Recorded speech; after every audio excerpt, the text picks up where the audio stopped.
All right, so to start off the volume unit, we are going to talk about prisms and cylinders. And the reason why is because both those shapes have the same formulas in order to determine their volume. Prism and cylinder are very close, but there is one distinction. So a prism is defined as an object whose end faces, otherwise known as bases, by the way,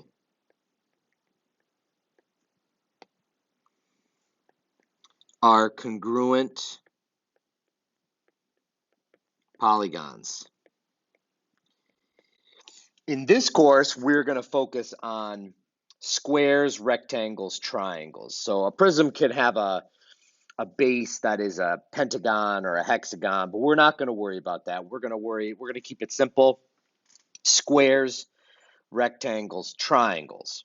And both ends are congruent. It's the same congruent shape on both ends.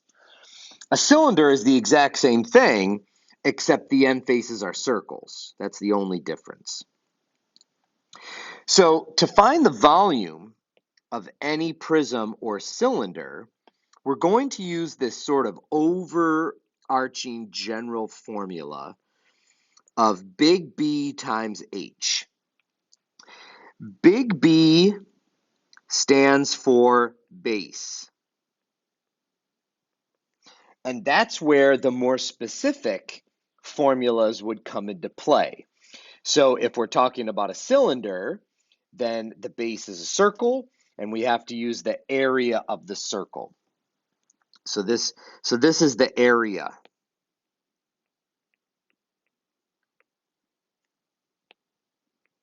Of the base. Okay? And then H is going to be the height of the object.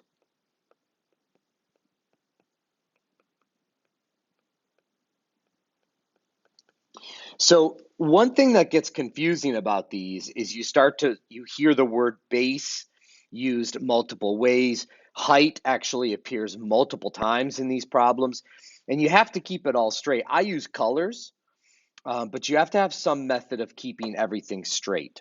But the important thing to pull away from this is that basically what we're going to do is we're going to take the height, we're going to take the base of an object, we're going to find the area of it, and then we're going to multiply that times the overall height of the object. So let me show you what I mean here. So here I have two prisms. Here I have a prism and a cylinder. So my prism is a triangular prism. You can see it has a triangular base. So this would be the base, and then there's another triangle, obviously, on this end that's congruent to this one. Now, you might be asking me, why did I choose to make this the base and not, say, this big rectangular side? The reason why is because there's not a big rectangular side that's parallel to this one. So in the case of a triangular prism, the bases are really obvious. They're the triangles. So what I like to do is the overall height of this object is down here. That's the 12. This is the overall height. We're going to take the area of this triangle and we're going to multiply it by the height. You can almost think of it like stacking that base on top of each other over and over and over again, like a 3D printer, until you get the full object. Now, in red, I'm going to put the dimensions that pertain to the triangle only, because we have to find the area of that triangle. So this is going to be base, small b, because it's just the base of the triangle. And then this is going to be, again, height, but I'm putting it in red because it's the height of the triangle only. So see how I have to keep these things separate. I have the height of the triangle, and then I have the height of the overall object, and you need to keep those straight. So my formula for any prism is the area of the base times the height. Let's find the area of the base. In this case, the base is a triangle. And the formula for triangle is little b times little h divided by 2.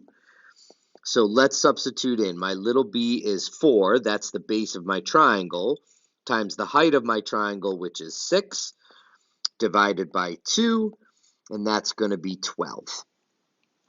Now, the volume of my overall object is the area of the base, which is 12, times the overall height of the object, which is also 12. So this is 144, and when we're dealing with volume, it's units cubed. So there it is. Let's look at Prism. So with a prism, I keep saying that. Cylinder, let's look at cylinder. With a cylinder, the area of our base is a circle. So we need the area formula for a circle, which is pi r squared, which means I need to know radius. And then my overall height of the object is 10. So my overall height is 10. And then my radius, in this case, they're giving me diameter. So that means that my radius is half the diameter, which is 7. Same formula, area of the base times the overall height. In this case, the base is a circle, and the area formula for a circle is pi r squared. Substitute in my r. And I'm going to keep this in terms of pi because that's going to help prevent rounding error. It's also a lot less to write. So I'm just going to keep this as 49 pi. Now I'm going to move over, and I'm going to start working on the volume. So the overall volume is the area of the base, which we now know is 49 pi, times the overall height of the object, which is 10. 10 times 49 pi is 490 pi, and now I'll go to the calculator so that I can figure out what this decimal is and then round it. So 490 pi is 1,539.38. I'll round to the nearest tenth, 1,539.4, and in this case, centimeters cubed. So that's how you find the volume of prisms and cylinders.